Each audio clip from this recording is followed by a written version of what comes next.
Dari sisi lain Nabi SAW menyampaikan berita gembira kepada kaum muslimin. Bahwasanya mulai hari ini setelah perang Tabuk, ke depannya umat Islam tidak akan pernah kalah. Menang terus dalam jihad. Yang penting jihad benar, pasti menang. Gak ada lagi kekalahan, gak ada lagi terulang kasus Uhud, gak ada lagi. Sudah, pokoknya mulai sekarang menang terus. Sampai Nabi SAW mengatakan kalian akan menembus wilayah Hira. Hira ini wilayah Jazirah Arab, ya, yang orang-orang Arabnya beragama Nasrani dan kuat sekali. Karena di situ dibantu oleh Romawi. Lalu kata Nabi SAW ceritakan, kalian akan menguasai Hira. Akan ada pasukan dari umatku yang akan menyerang. Dan kalian akan tiba di gerbangnya. Dan aku sekarang, kata Nabi SAW, diperlihatkan pintu gerbangnya sedang terbuka. Dan yang pertama keluar menyerahkan diri di atas unta berwarna merah adalah seorang wanita bernama Syaima binti Nufaila al-Uzdiyah. Yang memakai cadar berwarna hitam. Nabi SAW ceritakan, ini kejadian nanti terjadi di zaman khilafahnya Umar bin Khattab. Nabi sampaikan sudah saat itu. Nanti akan terus berlanjut jihad, kalian sampai menembus wilayah Hira dan menang. Ya, karena wilayah Hira ketakutan, yang paling pertama menyerahkan diri seorang wanita namanya Syaima binti Nufaila. Kebetulan ini adalah adiknya kepala suku. Maka seorang sahabat yang bernama Zakaria bin Yahya, ini cerdas ini. Dia sangat yakin dengan janji Nabi SAW, maka dia bilang, wahai utusan Allah, jadikan Syaima itu, perempuan yang keluar itu, sebagai bagian harta rampasan perangku. Padahal belum terjadi. Nanti kalau itu perang terjadi ya Rasulullah, itu bagianku. Tapi ini kita tahu setelah beliau meninggal ya. Zakaria bin Yahya, ini namanya Zakaria bin Yahya. Jadi kalau Nabi Allah kan Yahya bin Zakaria, ini terbalik. Ya.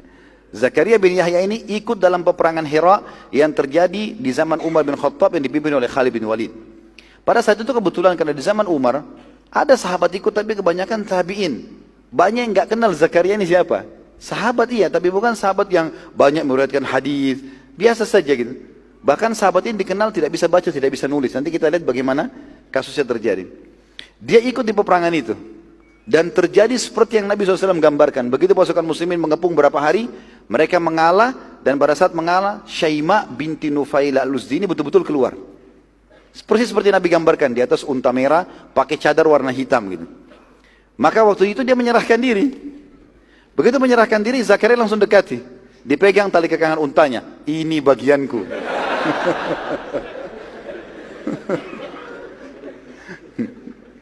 Lalu orang-orang pada tanya, wahai Zakaria, dari mana ceritanya? Belum dikumpulkan pada pimpinan perang, nanti dibagi. Kenapa kau langsung vonis gitu? Dia bilang, Rasulullah sudah kasih untukku. Waktu itu uniknya, Khalid bin Walid pun tidak tahu. Karena Khalid bin Walid tidak hadir di masjid waktu penunjukan kisah ini, gitu kan? Karena habis pembongkaran orang-orang munafik, lalu Nabi sampaikan ini, gitu kan? Spontanitas, jadi sedikit yang hadir. Maka kata Khalid, mana saksimu? Ada saksi, bukti, ada nggak ini? Kalau betul-betul seperti ini. Apalagi ini membawa nama Rasulullah SAW, Rasulullah kasih buat aku nih. Ini Rasulullah sudah meninggal sekian tahun lalu nih. Gitu kan? Maka didatangkan saksi-saksi lah. Ternyata ada beberapa sahabat yang hadir betul-betul memberikan kesaksian, mengatakan betul. Memang kami mendengarkan. Tepatnya Muhammad bin Maslamah dan Muhammad bin Bishr radhiyallahu anhuma. Ini kebetulan hadir di masjid waktu itu dan dengar. Maka mereka berdua mengatakan, Muhammad bin Maslamah dan Muhammad bin Bishr ini mengatakan, iya benar. Kami dengarkan sendiri itu. Rasulullah, dia minta sama Nabi, Nabi mengatakan, dia bagianmu. Maka gara-gara itu, Syaima menjadi harta rampasannya Zakaria bin Yahya. Rupanya, waktu Syaima keluar dan menyerahkan diri, kakaknya dia, kepala suku namanya Abdul Masih. Orang Nasrani, tapi turunan Arab. Makanya dinamakan Abdul Masih. Ya. Hambanya Al-Masih Isa maksudnya gitu ya.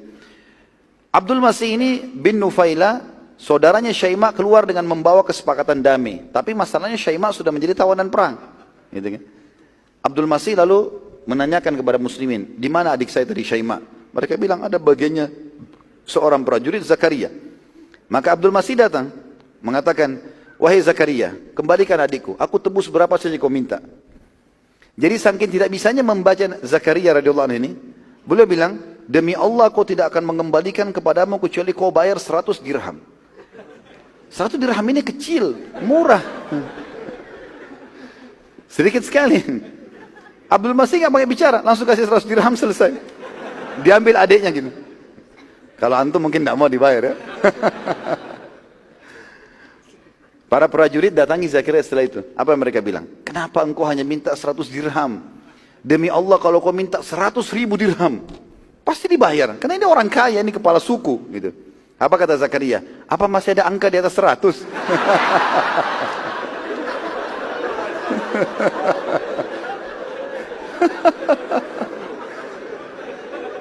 Jadi luar biasa polosnya gitu ya. Nggak bisa baca, nggak bisa hitung gitu. Sama dengan antum cuma tahu ada nilai 1.000 rupiah aja. Nggak tahu ada 100.000, nggak tahu ada miliaran gitu. Udah selesai. Seperti itu aja. Jadi akhirnya lepaslah Syaima dengan 100 dirham saja.